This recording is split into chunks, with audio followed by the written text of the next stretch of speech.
Bonjour, mesdames et messieurs, bienvenue dans ces 5 minutes d'information. On va démarrer ce flash avec les audiences du président de la République. Le chef de l'État a reçu cette semaine l'ambassadeur du Koweït en Côte d'Ivoire. Au centre des échanges, le renforcement des liens d'amitié et de coopération entre le Koweït et la Côte d'Ivoire. Le président a également reçu le président de la commission de l'UEMOA, puis le président de l'Assemblée nationale de Côte d'Ivoire en sa qualité de nouveau président de l'APF, l'Assemblée parlementaire francophone. Et tout à l'heure, le président Alassane Ouattara se rendra au Sofitel Abidjan, Hôtel Ivoire, où se tiendra ce vendredi la 21e session ordinaire de la conférence des chefs d'État et de gouvernement de l'UEMOA. Nos reporters sont déjà déployés partout au Sofitel Abidjan, Hôtel Ivoire, mais aussi à l'aéroport. Et justement, Alexis Ouedraogo fait partie de l'équipe sur place à l'aéroport. Nous sommes en liaison avec elle. Bonjour Alexis. Alors, qu'est-ce que vous pouvez nous dire à l'heure qu'il est sur cette conférence? Bonjour Hamza Diaby, c'est ce vendredi que s'ouvre ici à Abidjan la 21e session ordinaire de la conférence des chefs d'État et de gouvernement de l'Union économique monétaire ouest-africaine, en abrégé UEMOA. La rencontre verra l'examen des rapports généraux de l'Union, le rapport général sur la revue annuelle des réformes politiques, programmes et autres projets communautaires édition 2018. Ce sera aussi l'occasion de statuer sur l'état de mise en œuvre des projets communautaires dans la zone. Notons que depuis jeudi soir, plusieurs chefs d'État sont à Abidjan. On peut citer le président du Bénin, du Niger et du Mali. Pour ce matin sont attendus les présidents du Burkina Faso, du Togo et du Sénégal.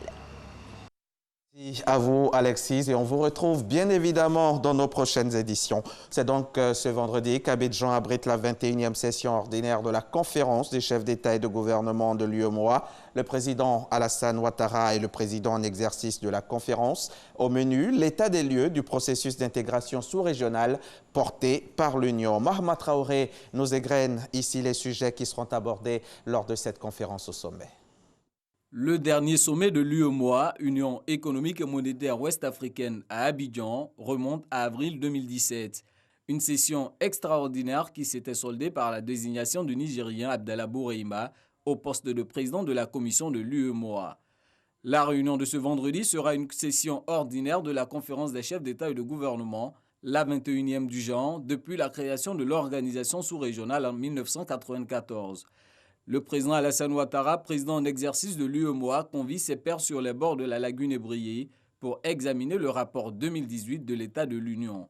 Les 8 chefs d'État passeront aussi en revue la mise en œuvre des réformes et politiques communautaires, telles la réforme des finances publiques, préconisant une gestion des budgets des États par programme en lieu et place des budgets de moyens. Le Niger, le Mali et le Burkina Faso sont les 3 pays sur les 8 que compte l'Union qui expérimentent déjà cette réforme.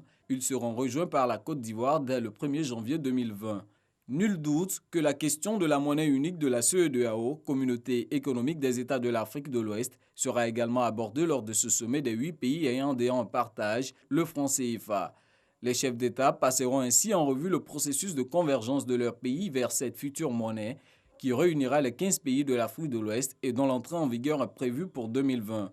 Outre les questions économiques, le sommet va aussi plancher sur l'état de la paix et de la sécurité dans la zone franc, tout comme les dossiers relatifs à l'état d'avancement des projets d'infrastructure ou encore à la libre circulation des biens et des personnes.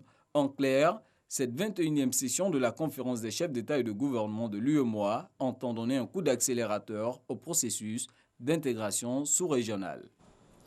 Les autorités portuaires marocaines entendent accroître le volume des échanges commerciaux entre le port de Tanger et les ports ivoiriens. Le port de Tanger, qui après plus d'une dizaine d'années de travaux, a mis en service sa seconde tranche avec de nouveaux terminaux à conteneurs. Son activité principale reste le transbordement de conteneurs. On en parle plus largement dans le 13h avec Lonciné Bakayoko.